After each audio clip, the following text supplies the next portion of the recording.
Welcome everybody to this webinar. Creativity is everywhere, restoring and strengthening local communities through the power of arts. We're delighted that so many of you could join us today. I'm Alison Holdham, a funding manager at Esme Fairbairn Foundation, and I'll be chairing today's session. For accessibility, we've asked all the speakers to describe themselves and where they are. So I'm a middle-aged white woman with shoulder-length fair hair. Like many of us, I'm currently in my living room and I'm in a small commuter town in Surrey. So this is one of a series of webinars entitled Unlocking Change, which aim to bring our new strategy to life. This particular webinar aims to explain why we believe a collaborative co-creation process is so important in achieving change. The webinar on the arts is about the arts and creative sector, but it will demonstrate the importance of the way of working across all areas of our funding. There may never have been a more important time for arts and creativity in the UK, helping to manage the impact of COVID-19 and as a central part of our recovery process. But what are the conditions needed for people to devise and engage in creative work on their own terms? And how can the relationships between arts organisations, artists and their communities enable this to thrive? So during this webinar, you'll hear three different perspectives on how a collaborative approach can support creativity to be an engine for change. Our speakers will be explaining why this work is important to them and what conditions and processes can make it thrive. Just a few brief practicalities before we start. Live captioning is available at this session, and please click the closed captioning or CC button at the bottom of your screens to view these. Luna has also put some details about the link for this in the chat. And we'd like to thank AI Media for providing the live captions today. There'll be an opportunity for Q&As once we've heard from all our speakers. Please use the Q&A function, which you'll find at the bottom of your screens, to submit questions whilst the panelists are speaking. You can also vote for other people's questions if you'd really like to hear that question answered, and you do that by clicking the thumbs up icon next to the question. My colleague Luna will be reviewing the questions throughout, and we'll come to her after all the speakers have made their presentations to hear what the questions are. Some of you may have wider questions about the strategy itself, and we will try to answer some of those during the webinar. We'll also be answering some of them on Twitter this afternoon at 2 p.m.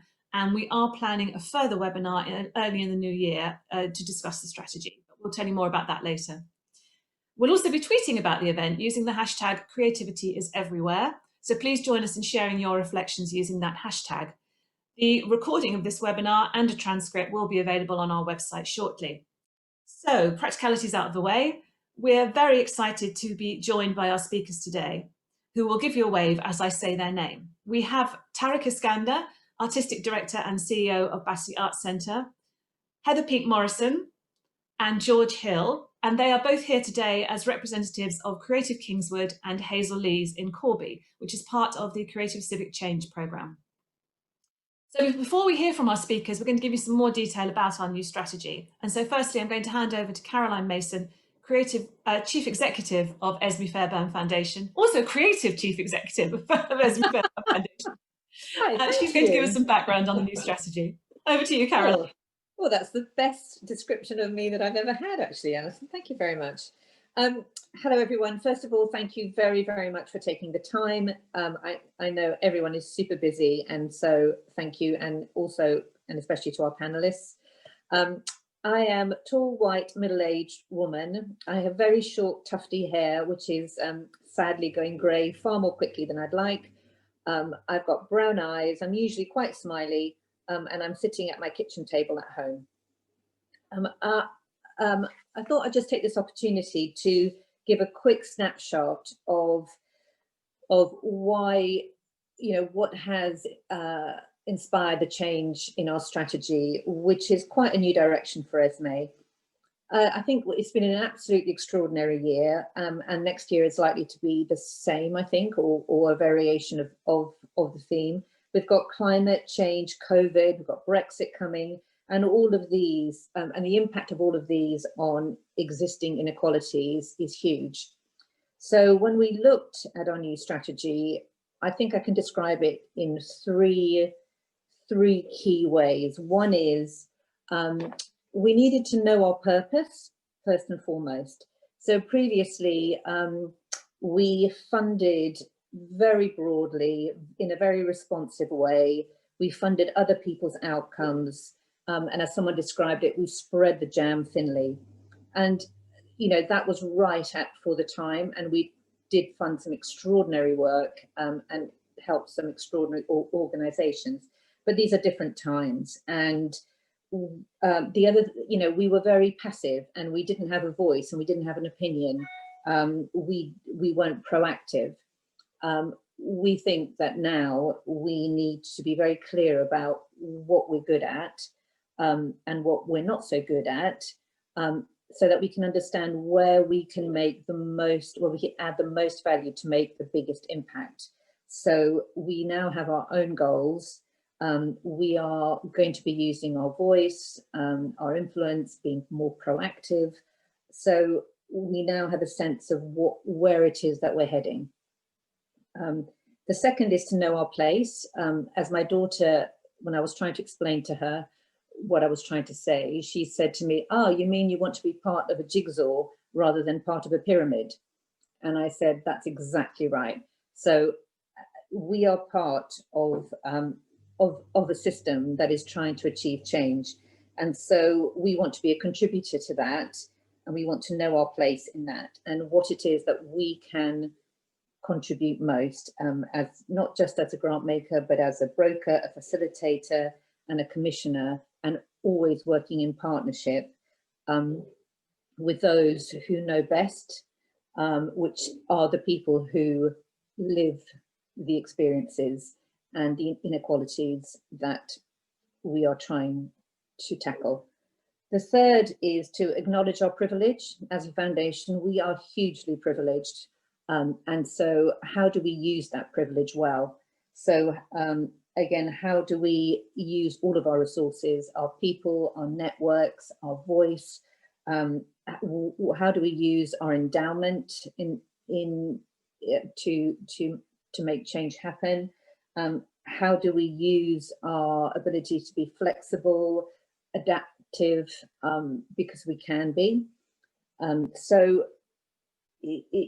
we have to think always in this new strategy, what more could we be doing so that we make use of our privilege well.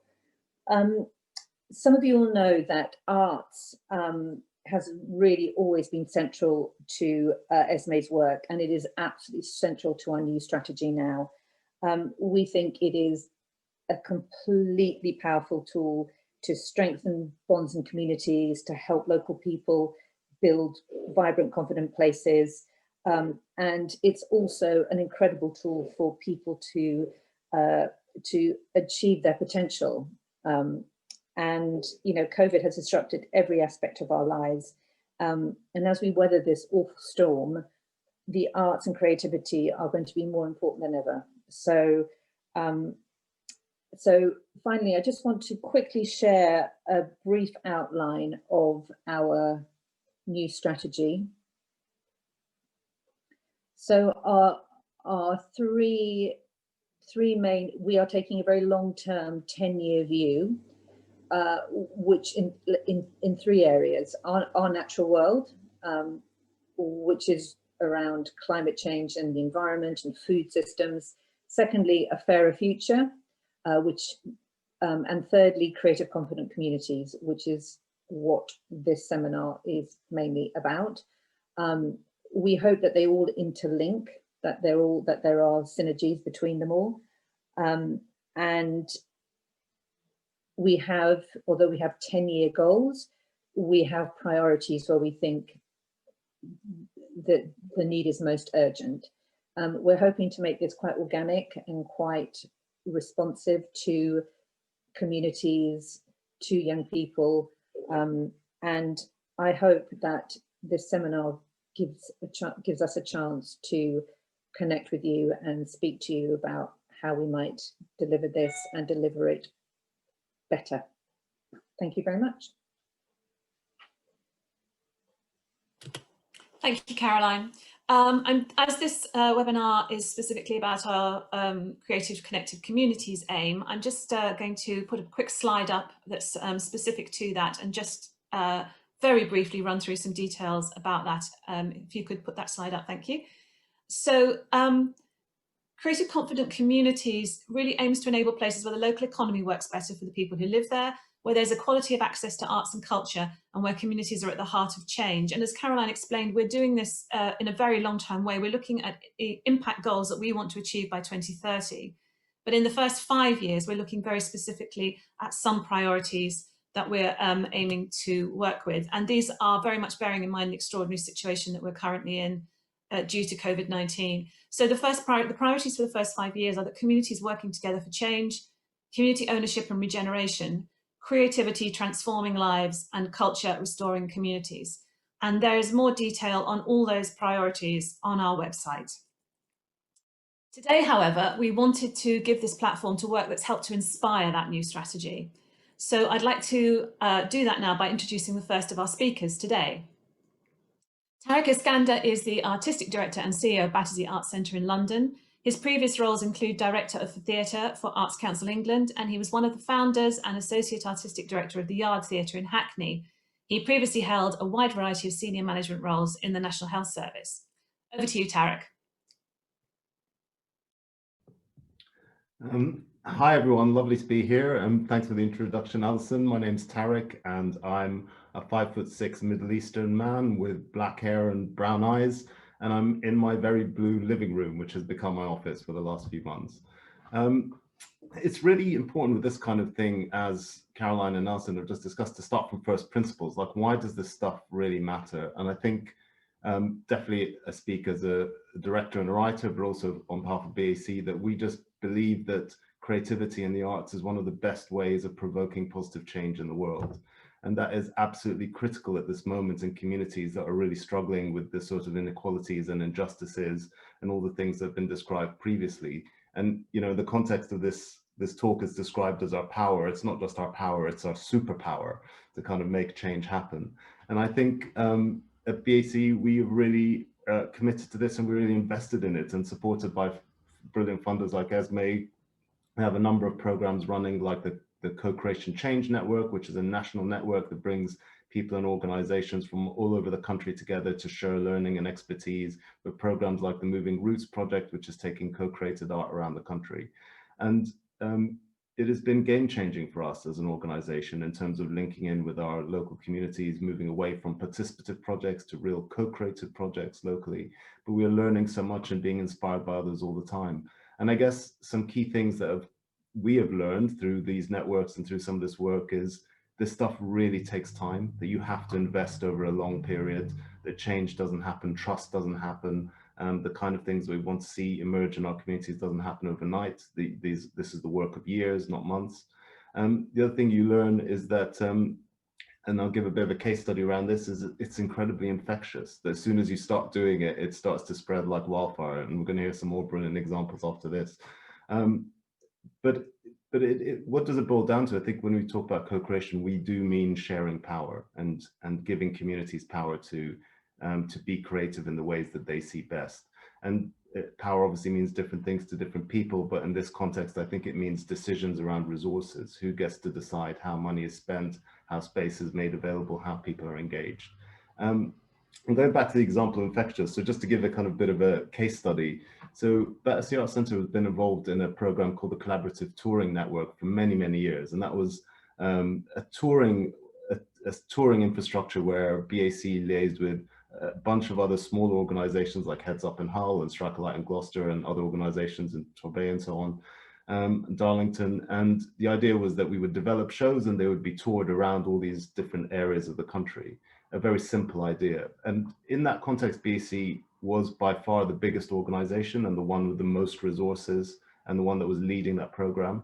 But certainly the attempt was made to make it as collaborative and as democratic and as engaging as possible for all the partners.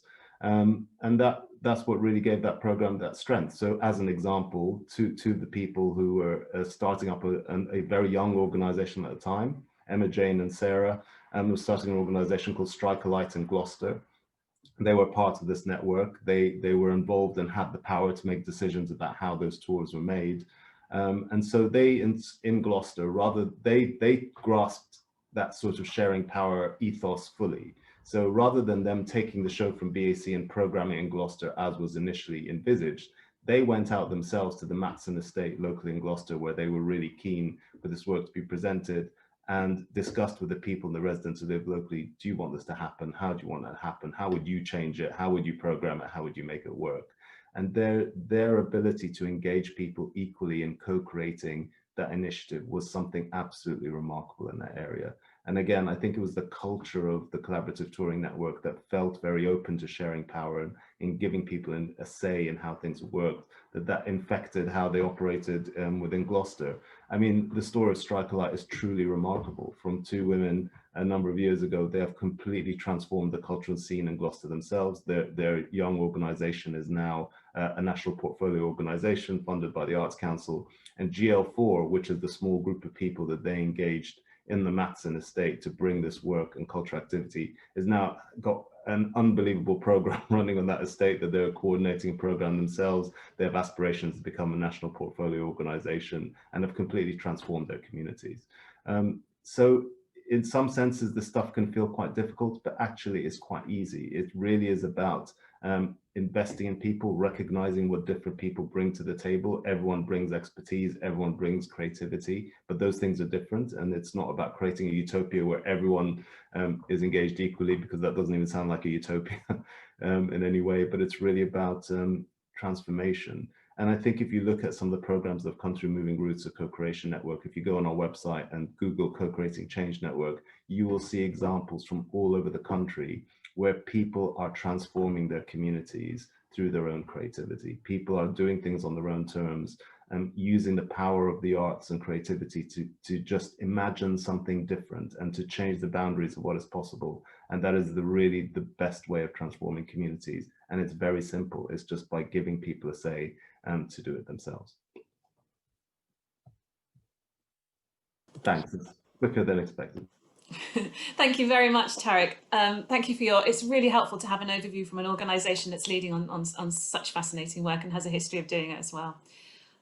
Please do remember that if you have any questions for any of our speakers, you can submit them in the Q&A function, and we'll come to them after all the speakers have finished their presentations. And you can also vote for other people's questions by pressing the thumbs up button. And also to remind you, we're tweeting about this. Please do join us. The hashtag is Creativity Everywhere.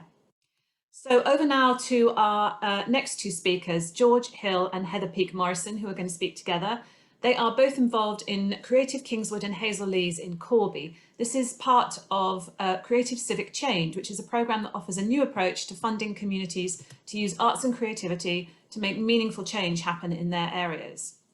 George is chairperson of Kingswood and Hazel Lees Big Local, which is a national lottery funded project, and co-chair of the Creative Civic Change programme. He's committed to community-led decision-making and has been involved in volunteering in this area that he's lived in since 2010. Heather Peake Morrison's collaborative practice over the past 20 years transcends the divisions between art, architecture and social practice. She's co-director of Studio Morrison with Ivan Morrison and has exhibited internationally, including commissions at Tate Modern, the Museum of Contemporary Art Sydney, and represented Wales at the Venice Biennial. So over to you, George and Heather. Thank you. Hey, George. So I'm George. I'm a middle-aged white man. I'm Scottish originally, but I'm a citizen of the world as well. So I'm 5'11" tall, and I'm excited to be here. Hi everyone. I'm Heather Peake Morrison. I'm 47 years old. I'm a white woman with very short hair because I shaved it off during lockdown. It's growing back a little bit. I've got one ear that sticks out a little bit, and I'm wearing an ombre orange to pink scarf, and I'm in my studio, and my studio is on the border between England and Wales, quite near Hay-on-Wye. George, shall we start with perhaps just talking about how you got involved in Creative Civic Change before I came along? How did that happen? Creative Civic Change was formed a couple of years ago. We at KHL Big Local were offered the opportunity to put in an expression of interest for some investment for Kingswood and Hazel Lees, which is the two areas of the two estates that we work in and I volunteer in. So we submitted an expression of interest. We got to the next stage through working with Made with Many, Corby Community Arts, the Core Theatre, and we were successful and we were delighted. George, did it make a difference, or what was it important to you that it was about creativity? Was that something that was of interest to you? Yes, as well absolutely. as kind of the investment? The investment is really important, but the creativity part of it has been really exciting. It's an opportunity for our community to take part in creative civic change, as it says on the tin. You know, we want to make change within our community, because in a lot of ways our community and many communities have been left behind, and the reason that Big Locals here, for example, is because of that lack of investment in KHL Big Local, and the creative civic change are great additions to this area. Did you think though that, like, the creative part, you know, would you consider yourself creative? Yes, I think we're all creative. I think everybody's and it's good to be allowed to be creative. So I'm a diarist. I write diaries and journals. So I've been writing since 1987 when my daughter was 2. She's now 35. So I've got a collection of diaries and journals, and I write other stuff. You know, yeah. So it's allowed me and my community to express their creativity. And so when you know, you didn't choose me, did you, to be your artist? No, I chose you. I just want to tell people why I chose to work in Corby, and I wonder if it makes a difference. Is because I did grow up really near Corby. I grew up in Desborough, and I know Corby really well. Like, you know, my grandfather sold eggs on Corby Market, and my dad had a little business in Corby as well. And when at the beginning, when there are critical friends like me with lots of the different groups, and when I saw that Corby was a possibility, I was absolutely delighted and determined that there was something, and I don't know whether this makes a difference, that I think it does, George, but that with you and with all the members of the team as well, that where there's a sort of understanding, because of growing up in the area, that there's a kind of like, you generally don't have to describe everything. Like we sort of know the geography of it. Yeah. Just to say that Heather made when the introductions were made, we had some information about Heather. Then we met with the other organisations, myself, Made with Many, Core Theatre, Corby Community Arts, and Heather's connection to the area, this area and the county has been really. It was like a door opening for us, you know. So Heather knew the area, which was really good. She had a lot of knowledge about the area, and that's been a great help. So we started working together. So shall we just describe a bit like how it works, what the method is, what we do? So there's a group of us, and there's quite a few. I think they're here, aren't they? Watching us. They could say hello in the chat, I think. So we meet, don't we? That's one thing that we do. Yes, we meet. We meet fortnightly, and we meet on little subgroups, working groups, creative groups. So there's a lot of meetings going on. Pre-COVID, we were meeting in the community and the neighbourhood centres. We were doing consultation, but COVID's changed a lot of that. But we've adopted the Zoom, and we're still working. We're still producing. We're still being creative, and we're still learning and sharing, which is wonderful. So, and also one of the things we do, I mean, I think this is really, I find this really interesting, is that, well, I don't think about us as like we're meeting. We may be meeting, but really what we're doing, and I use all the, I try to think about the way that we're communicating as a sort of like a little sculpture. So we're a sculpture of people, and that's one, and that sculpture evolves in all different ways. So we talk, but we also do. We've got a really good WhatsApp group as well, which I think is bit. You know, when you're having a formal meeting, there are loads of other things to talk about that don't necessarily sit within the meeting, do they? So the WhatsApp group's really good for that. Yes, and the meetings, in meetings normally there's an agenda, but what we have is, you could say, off agenda items where we just chat and grow together and get to know each other. And through this journey, I've just got to know the members of the group more each day, each time we meet, each time we communicate, and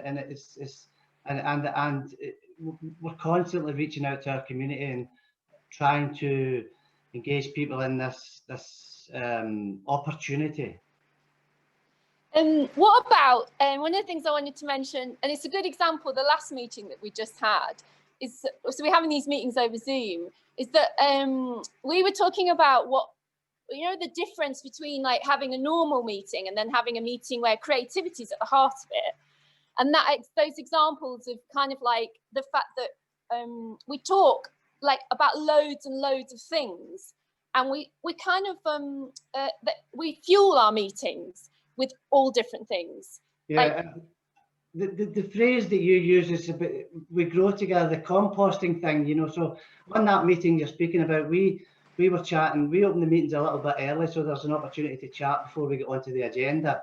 So and I'm as chair of that meet, it was my turn to chair that meeting. I was a bit conscious that of time factor and, you know, time constraints, and I said, shall we get the meeting started in the chat? And Heather said, well, this is the meeting, you know. So it was just, and it's true. So the formal, the informal are very much together. So it's just a great process, and because in the informal stuff we learn so much about each other and about what we need to do, what we're doing, etc.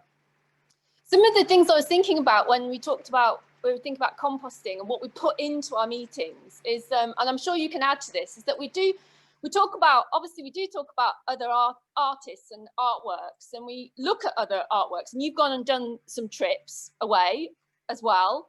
Yes. I mean, one of the things, I didn't go, you went to Yorkshire Sculpture Park and you went to the Hepworth in Wakefield. And we went to the Wellcome Collection as well, didn't we? Yeah. And we went to Tarek's Battersea. Oh, we did, yeah. Yes, Yeah, absolutely. So, And these trips or these journeys, these learning opportunities have opened, you know, my eyes, and I think the group's eyes to what's possible, you know, for our community, because that's who we're batting for at this time. We're batting for our community, you know, of Kingswood and Hazel Lees, and the people who live and work in those communities.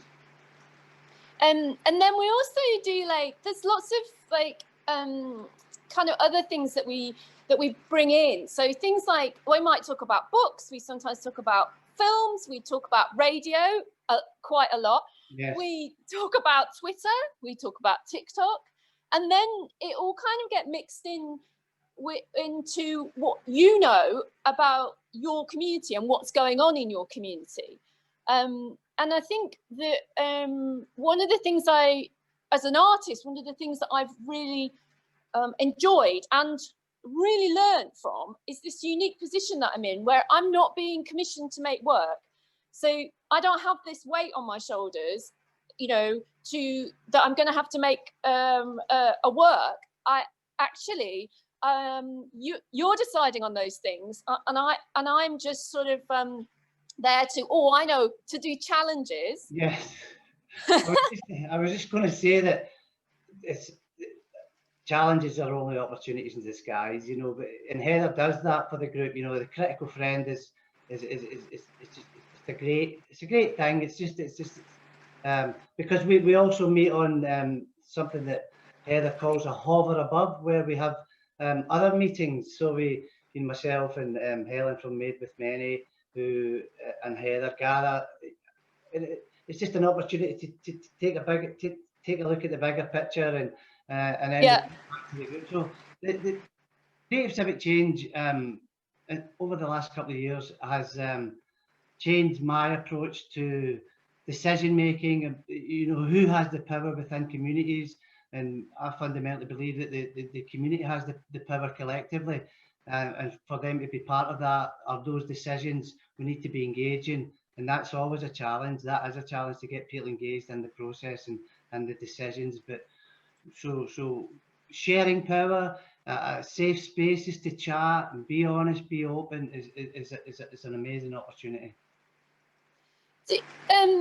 You know, I think as well, like we hold this particular space together that has, it's creative, because and it also has this element, and I think this is a really important thing, and you're just, you know, you're really talking about that. It's this idea that we can deal with difficult things, and we can also discuss when something doesn't feel right, and I try and articulate why it doesn't feel right, because I can, you know, myself, I can remember a number of times, you know, sort of like introducing ideas and think, and actually the group, the way that we work, because we're, I suppose, because we've built a relationship, and that would be something that really ties into what Tarek said, because it takes time, doesn't it? Yes. It does take time.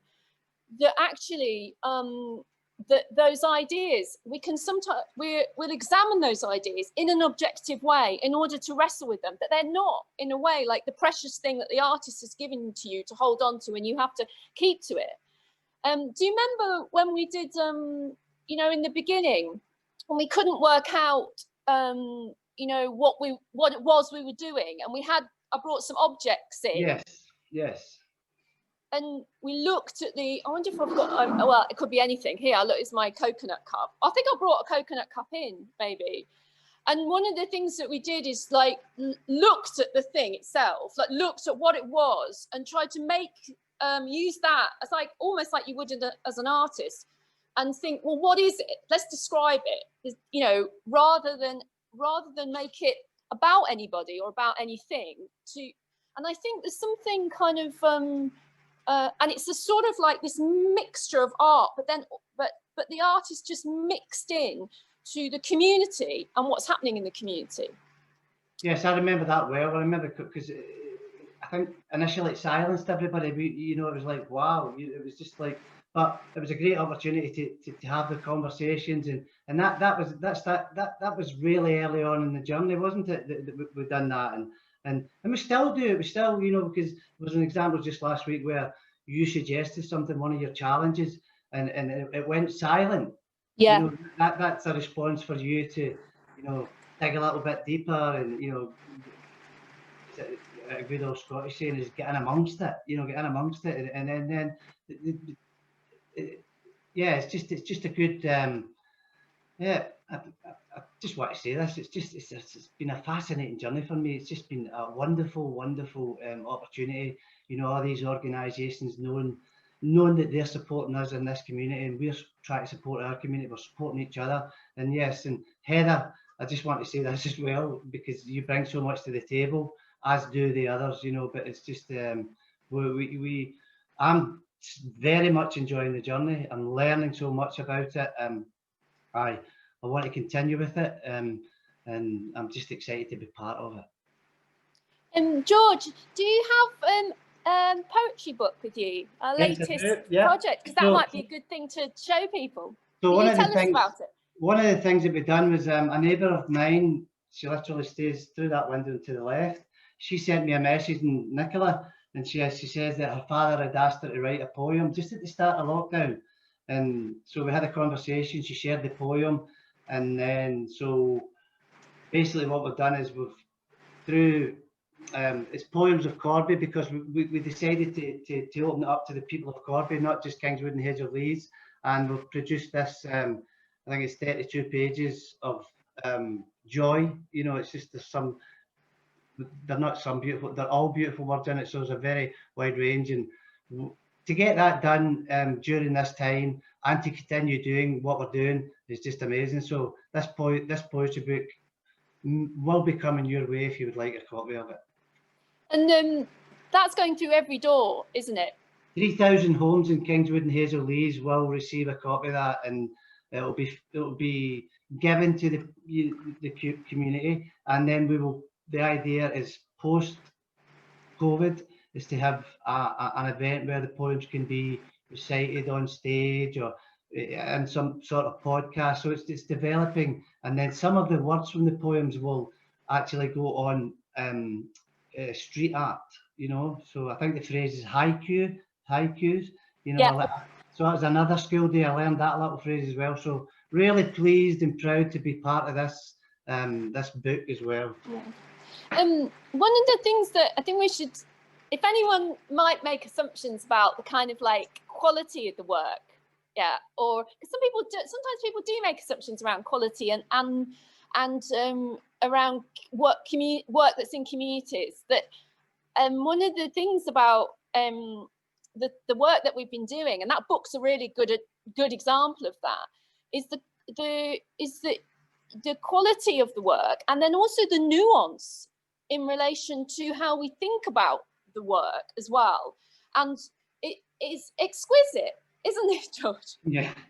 Well, I love the word exquisite. Heather, you're great with the words, you know. So yes, I mean, if people read this, you know, and read it once, put it away, but it's just a joy. It's just, you know, Yeah. to get you know, that thing about finishing something, you know, starting, you know, a task focused group, you know, get it finished. And it took a while, lots of back and forward, but lots of the contributions are just tremendous. There's lots of other examples. There's Art Up Your Street, where during the lockdown period, Corby Community Arts were delivering art supplies, support to members of the community. There's been we're working on the street art stuff. We're talking to the community in sheds, communicate, you know, KTL Big Local community sheds. We're, you know, and yes, we're still doing, and that's the most important thing. But we're doing, you know. So and yes.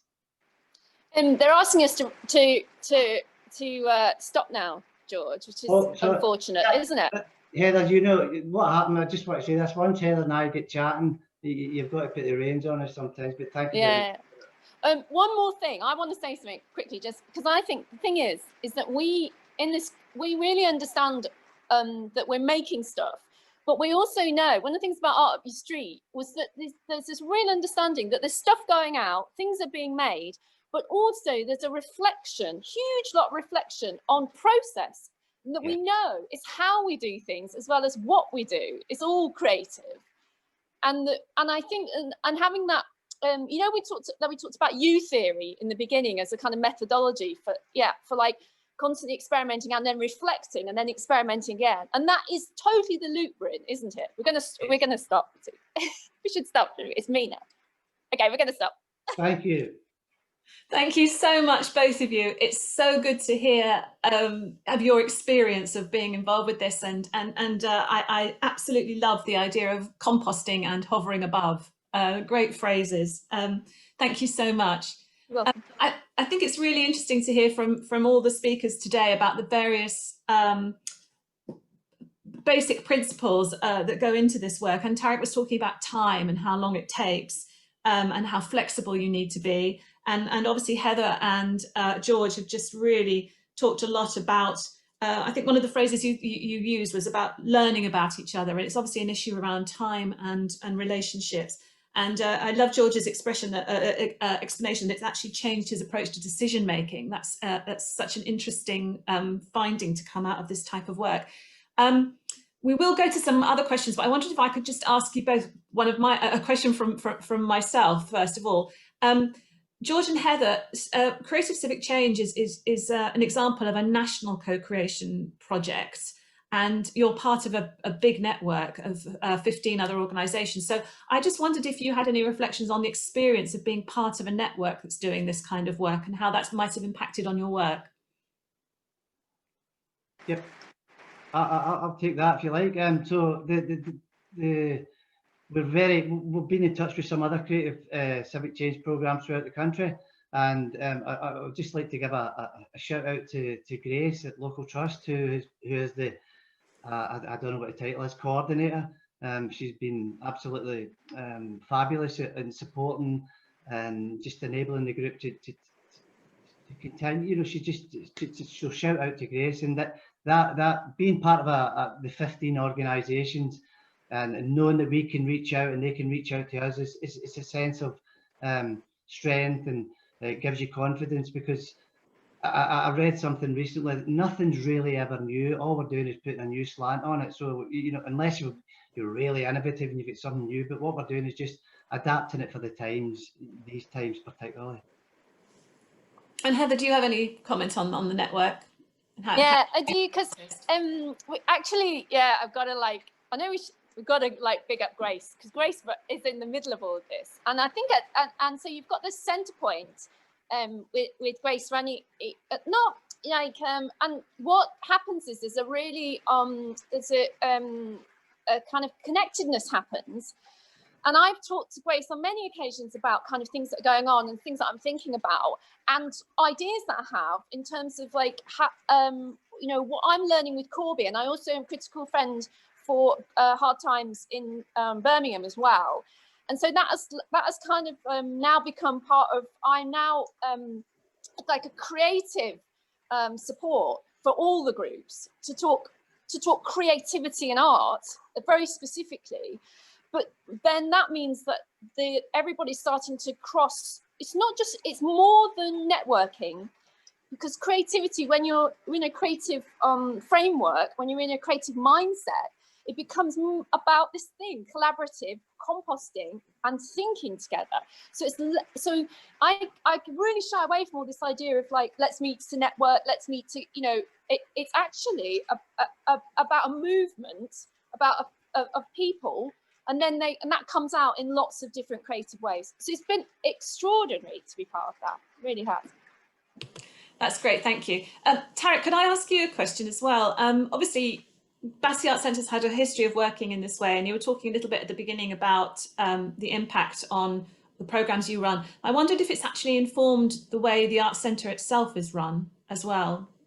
Yeah, it has, and I think that's a really good question, because something we talk about a lot internally is how we can co-create more of our own decision making with particularly with our local. So we define communities in different ways, because communities are different things in different moments. So we're working about how to engage our local community more in the decisions around our resources and what BAC does, and how our budgets are allocated, and then. Another community that we work with is a community of professional artists who program work and present work at BAC, and working out how our resources can be redirected or our spaces made available in a different way. So as I say, it's kind of infectious. So as soon as you start thinking in that way, you really want to bring more people in, because the more creative heads you have in the room kind of contributing to it, the better the outcome is. But that presents challenges, and that again takes time, and you need to kind of make sure that you are creating a framework where that's possible. Alison, if you don't mind, can I ask you a couple of questions? There's some really interesting stuff coming out of the chat, which I just want. So I think what George and Heather of us have been saying is that this stuff obviously really takes time. And I think one of the things we've really benefited from our relationships with many funders, including yourselves, is that we've had time to kind of invest in stuff.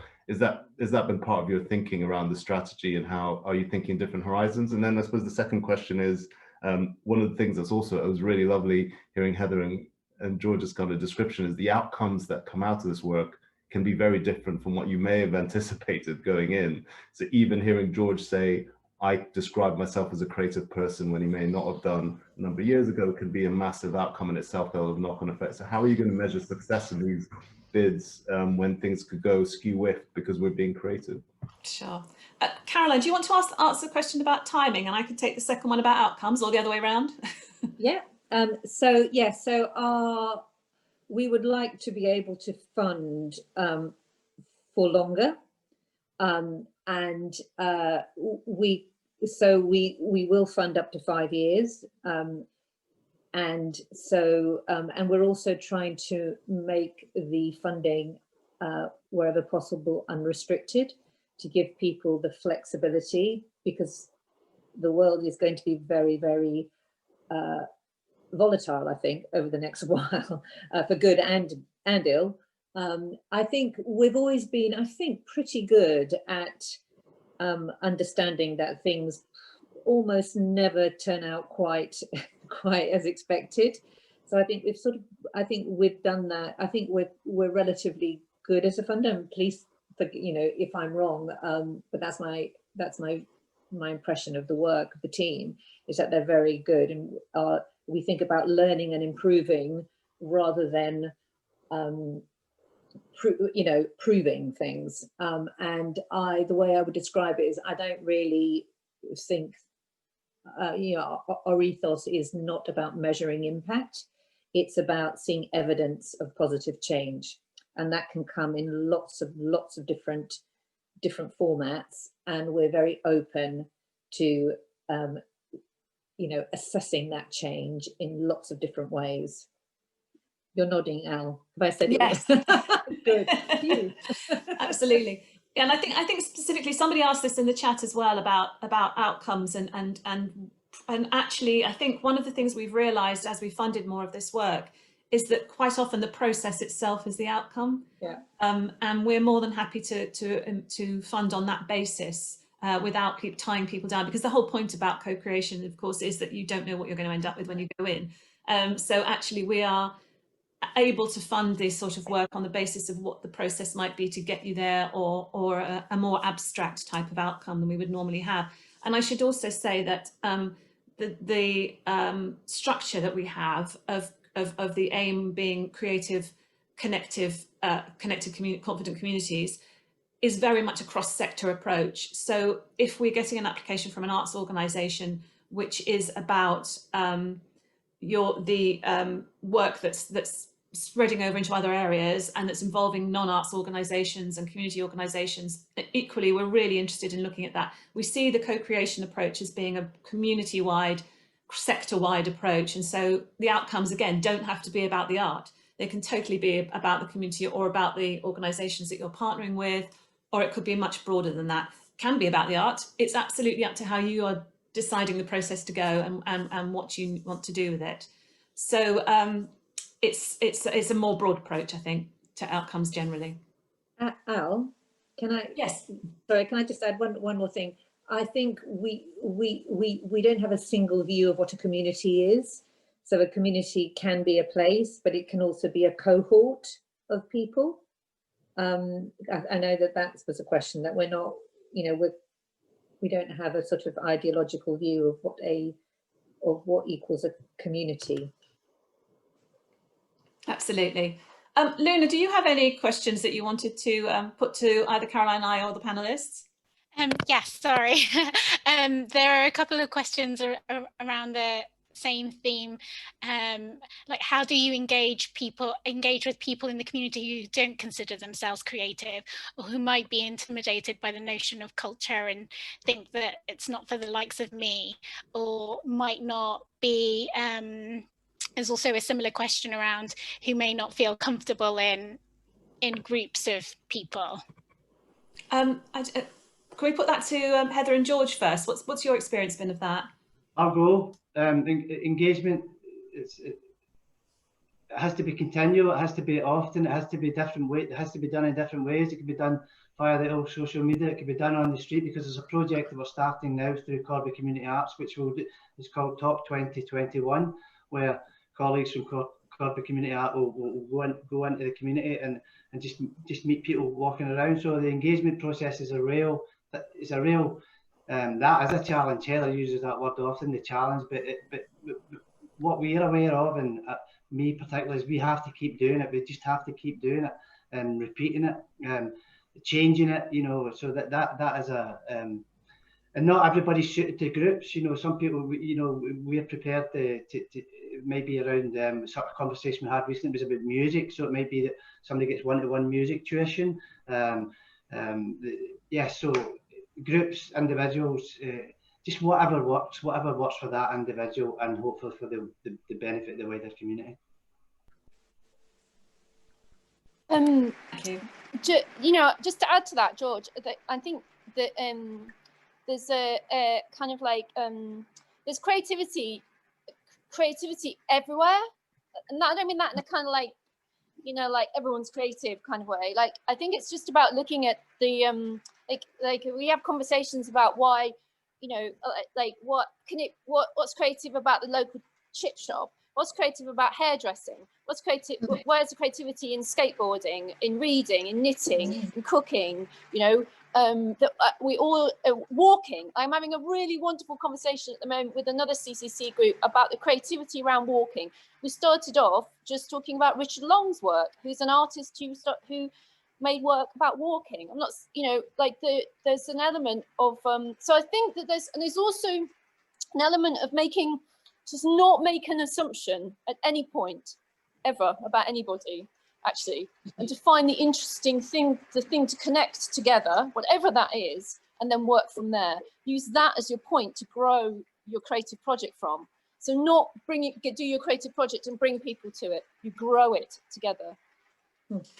Alison, just a quick one. I know that Heather and I sometimes are guilty of this, of talking too much, but also we understand, and again, I would individually understand if people don't want to participate, that's okay. So they might not want it today, but tomorrow it might be that day that they decide to take part, and whatever that might be. And something that's came up just is exciting as well. It's something about sewing and mending, So mending. So it's okay to do, and it's okay not to do. That's really helpful, and I think that's really interesting for us as well. Is that we haven't deliberately not put any kind of categories around what we think creativity would be. What is creativity? And I mean, that's another thing that's absolutely open, isn't it, to interpretation. Tarek, would you have anything to add about bringing people in that might not see themselves immediately in creative work? No, just to agree. I think kind of language matters, because we use a lot of shorthand when we're working in a sector. But I mean, if you did a questionnaire and asked, do you engage in cultural or artistic activities? Most of us, even me, would probably say no. But actually, do we listen to music? Do we dance? Do we like doing things that are creative? I think all of us would say yes. And I think the other thing is, I'd say audiences for me are a really creative part of the process. Just coming and being a part of any live creative activity, the audience bring their imagination. They are the change often that is trying to be provoked. So it's also understanding that the people can engage creatively in different ways. You don't have to describe it that way, and you don't have to put up. Sometimes you describe people as being creative. There's an expectation they'll produce a masterpiece or something at the end of that. It just comes so loaded, and obviously that's not what we're talking about. Great, thank you very much. Luna, did you have another question? Yes, sorry. I was just going to ask this top voted question, thinking about Tarek's very valid point about the time it takes to build relationships and trust with communities.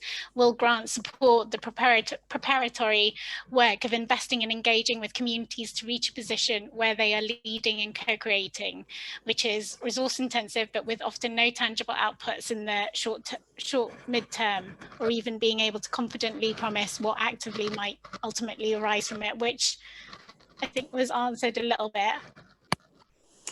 Yeah, sure. I mean, I think, yes, there is, we are having discussions about how we can fund people's, effectively the development phase of this kind of work.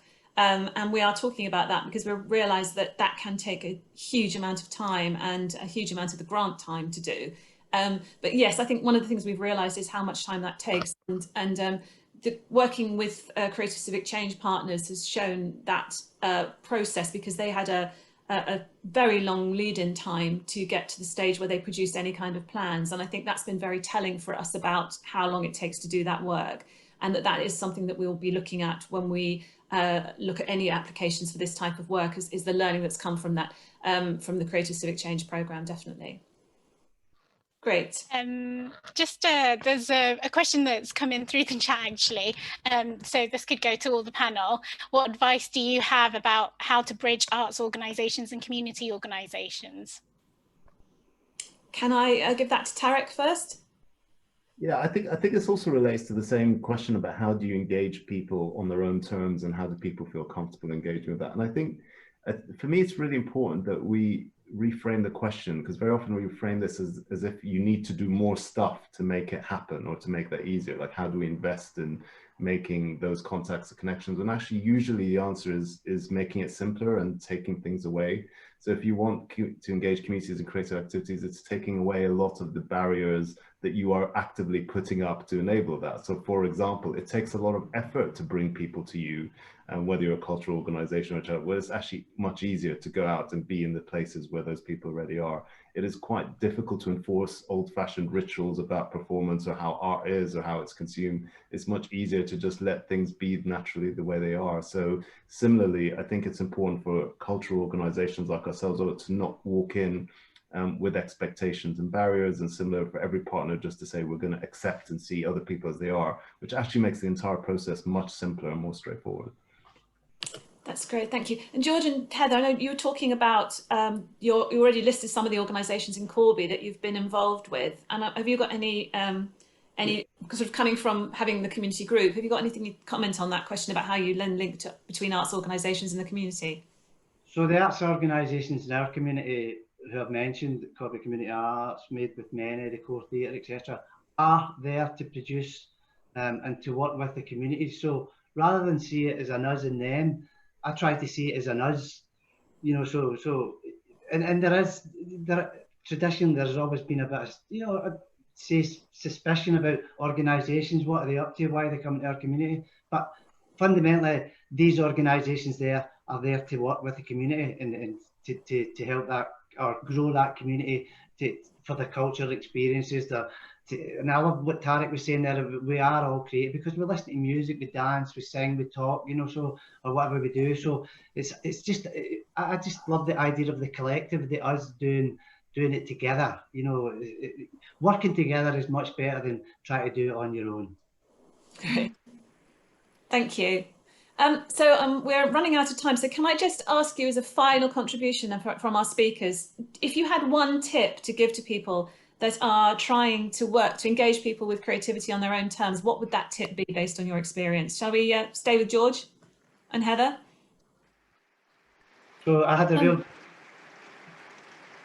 I had a real think about this question, because for me it's just like just reach out, you know, just try and enjoy the journey, you know, try to just understand that everybody's facing some kind of struggle or battle, and just be kind. And I just want to say this because I know that my group members would be disappointed if I didn't say this. I just want to remind people of this little phrase, and it says, it is, every day may not be good, there's something good in every day. Thank you. Heather, do you have anything to tip? The thing that that's actually what you're doing is, and I'm thinking about it again because I'm doing this because I make things, is what you're doing is you're growing something together. So when you're growing something, you have to feed it. It's got to be fed, and we feed, and so that's like a real mixture of like not just what you know, but you have to feed it with things. So you have to feed it with books and films and trips and art, and all the stuff of life has to go in. And to not have anything that's out of bounds, because actually art covers everything. So, and creativity is a way of living your life. So you can't have those boundaries. So you've got to let people bring stuff to it. And that's why I'll mention hairdressers, chip shops and artists in the same, you know, because that's our life, you know, so it needs to be fed. Thanks. And Tarek, would you have a last tip? Yeah, I agree with all those, and we've discussed about taking things away, about being patient, things take a long time. I think the other thing I'd say is you really have to enjoy being surprised in this work. If you're talking about creativity, you're talking about changing the world, things are going to spiral in ways you can't imagine, and that's part of the joy of it. Fantastic, lovely way to finish. Thank you very much. Unfortunately, we are coming to the end of the hour, so sadly that's all we've got time for. And I want to say that if you want to continue the conversation with any of our panelists, we're putting up a slide at the close of this session with their contact details on it. Finally, I'd just like to thank all our speakers today for providing such thought-provoking comments. It's been so interesting to hear your points of view across all of this process, and a big thank you to all of you who've joined us today, and for your questions and comments. A reminder that there will be a video and transcript of the webinar on our website soon, and we will also ask some of the questions that came up in the chat about strategy, about our strategy and our funding at 2 p.m. on Twitter. And then I just want to advertise our next Unlocking Change webinar, which is actually on Monday, the 7th of December. And this one is referring to our other impact goal, our natural world. The webinar is entitled Restoring Our Natural World, Is It Time to Try Something New? And it'll be at 11 o'clock on Monday, the 7th of December. The details about the webinar and how to sign up are on our website. And also just to repeat that we will be hosting another webinar in January, which will be very specifically about the strategy and our new funding processes for people who want more information on those. So thank you all very much. Thank you to Luna for fielding the questions. Thank you to Caroline, and thank you all very much for joining us today. We hope you found it a useful session. Goodbye from all of us. Thank you. And thank you to you, Alison. Thank you.